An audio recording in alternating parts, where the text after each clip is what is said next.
Yang ketiga, kalau Yosepa berkenan, abang mau kasih beasiswa kuliah gratis ke Cina.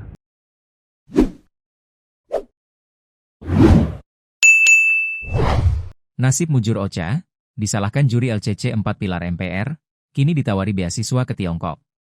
Viral karena berani membantah keputusan juri dalam lomba cerdas cermat, LCC, 4 pilar MPR, nasib Josepa Alessandra atau Ocha kini berubah drastis. Siswi SMA N1 Pontianak itu justru mendapat tawaran beasiswa kuliah gratis ke Tiongkok setelah aksinya membela kebenaran ramai mendapat perhatian publik. Kabar tersebut diketahui melalui unggahan video di akun Instagram Ketua Komisi 2 DPR RI, Muhammad Rifki Nizami Karsayuda, Selasa, 12 Mei 2026. Dikutip dari tribunnews.com, dalam video itu, Rifki Nizami terlihat melakukan panggilan video dengan Ocha yang sebelumnya viral karena dianggap dirugikan dalam final LCC 4 pilar MPR tingkat Kalimantan Barat. Rifki Nizami yang juga alumni SMA N1 Pontianak mengaku bangga dengan keberanian Ocha menyuarakan keberatan saat jawaban timnya dinilai salah oleh Dewan Juri. Joseph H. nanti jam 1 ke Jakarta ya? Difasilitasi oleh MPR ya? Tanya Rifki Nizami dalam video tersebut. Iya benar, Pak. Terima kasih, Pak, jawab Ocha. Dalam percakapan itu juga terungkap bahwa Ocha merupakan alumni SMPN 10 Pontianak dan merupakan anak kedua dari 2 bersaudara. Saat berangkat ke Jakarta, Ocha didampingi Kepala Sekolah SMA N1 Pontianak Indah, Wakil Kepala Sekolah Bidang Humas Rio, serta guru pembimbing Heni.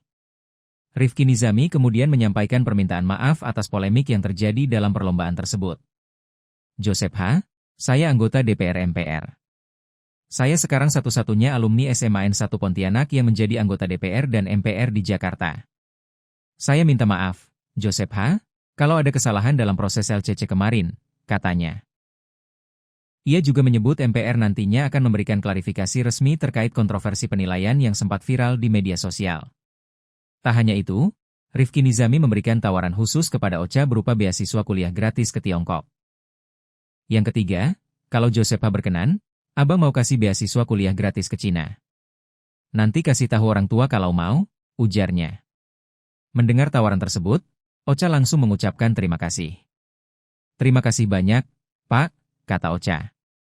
Menurut Rifki Nizami, tawaran beasiswa itu merupakan bentuk apresiasi atas keberanian Ocha mempertahankan kebenaran di hadapan publik.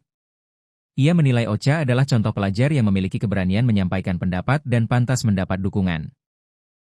Bahkan, Rifki Nizami menyebut setelah lulus kuliah nanti, Ocha berpeluang langsung mendapat pekerjaan di perusahaan multinasional.